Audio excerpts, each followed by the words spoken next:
এরপর তোমাদের সাথে ড্রামা থেকে আমরা কোয়েশ্চেন্স দেখে নেবো। দেখো, ড্রামা থেকে অর্থাৎ তোমাদের যে প্লেটা রয়েছে রাইডার্স টু দ্য সি, সেখান থেকে কী রকমের প্রশ্ন আসতে পারে। এখান থেকে তোমাদের দুটো প্রশ্ন দেবে এবং সেই দুটোর মধ্যে যে কোনো একটি অ্যাটেন্ড করতে হবে। Answer any one of the following questions in your own words. নিজের শব্দে লেখো। না না 5 মার্কসের জন্য 100 থেকে 120টা শব্দ, মানে হার্ডলি তোমরা 150 শব্দ হয়তো যেতে পারো, এর ওপর যেও না, আর পরীক্ষার সময় প্রবলেম হবে তাহলে তোমাদের। তো দেখো, প্রথম কোয়েশ্চেনটা এখানে দিয়েছে না, analyse the title of the play Riders to the sea. এই যে নাটকটা রয়েছে তার টাইটেলটা এখানেও দেয়, সে জাস্টিফাই করা বা অ্যানালাইজ করা, তোমাকে ব্যাখ্যা করতে হবে। I must go now quickly, স্পিকারকে, and where was the speaker determined to go, what was the purpose, এবং স্পিকার কেন সেখানে যেতে চেয়েছিল, কোন কারণে সেরকম ডিটারমাইন হয়েছিল, অ্যান্ড উদ্দেশ্য কী ছিল।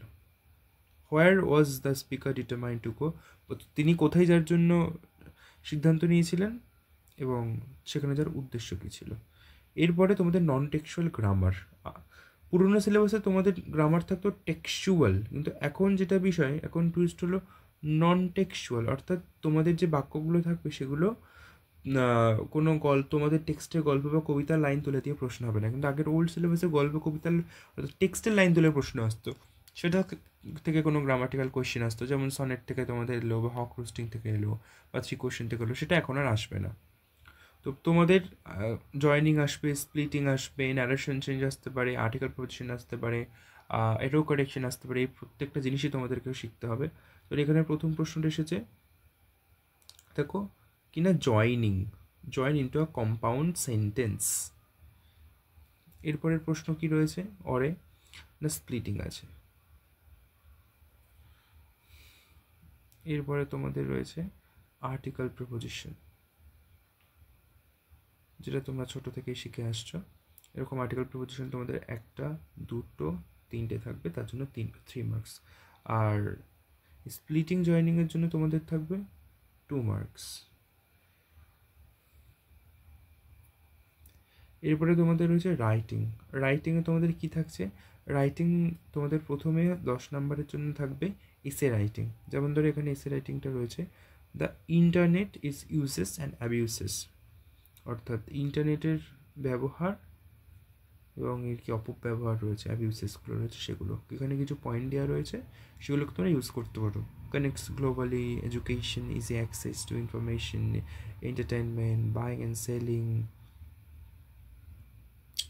তারপর অবসাইনিটি, সাইবার ক্রাইমস। তো এই বিষয়গুলো যখনই কোনো এরকম এসে লিখছো যার ভালো দিক খারাপ দিক, সেটা তোমাকে পয়েন্ট করে তুমি যত এক্সপ্লেন করতে পারবে ততই ভালো। আর চেষ্টা করবে যদি পারো তো রাইটিংয়ের মধ্যে কোনো বিখ্যাত কোনো মানুষের কোটেশন, মন্তব্য, Einstein, Stephen Hawking, Mahatma Gandhi, Vivekananda, বা বর্তমান সময়েরও যদি খুব উল্লেখযোগ্য কোনো মানুষ হন, শিক্ষাবিদ হন বা কোনো সায়েন্টিস্ট হন, তাদেরও তুমি কোটেশন হুবহু দিতে পারো। তোমরা 10 মার্কসের জন্য রাইটিং অ্যাটেন্ড করবে, এসে রাইটিং, অথবা কেউ যদি মনে করে এসে রাইটিং অ্যাটেন্ড করবে না, তাহলে তাকে 5+5 মার্কসের জন্য অ্যাটেন্ড করতে হবে, নয় ইমেল রাইটিং, আর না হলে দুটোই অ্যাটেন্ড করতে হবে, ইমেল রাইটিং প্লাস ব্লগ, অর্থাৎ ইমেল প্লাস ব্লগ, এই দুটো।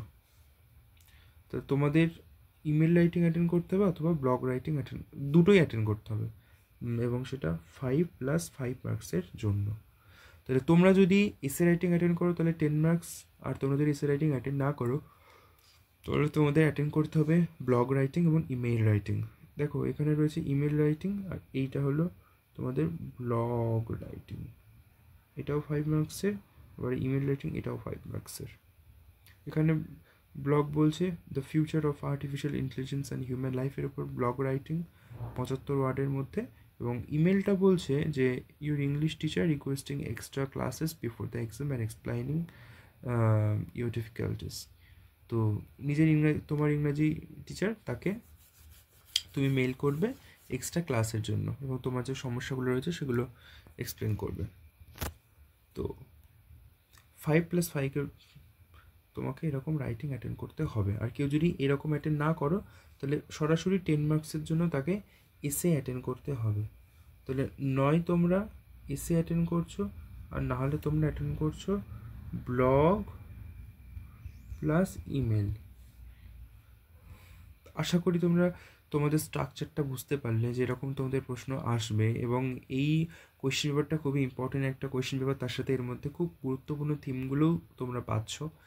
যদি এর উত্তর তোমরা পেতে চাও তাহলে তোমরা ডিসক্রিপশন বক্সে থাকা নাম্বারে কন্ট্যাক্ট করো, আমাদের সাথে যোগাযোগ করতে পারো এবং কমেন্ট করো। তাহলে এই কোয়েশ্চেন পেপারের আনসার তোমাদের সামনে তুলে ধরবো এবং পিডিএফটাও তোমাদের সাথে শেয়ার করা হবে ফ্রি অফ কস্টে। তো সাথে থাকো, পরবর্তী ক্লাসের জন্য নজর দাও চ্যানেলে। Thank you so much.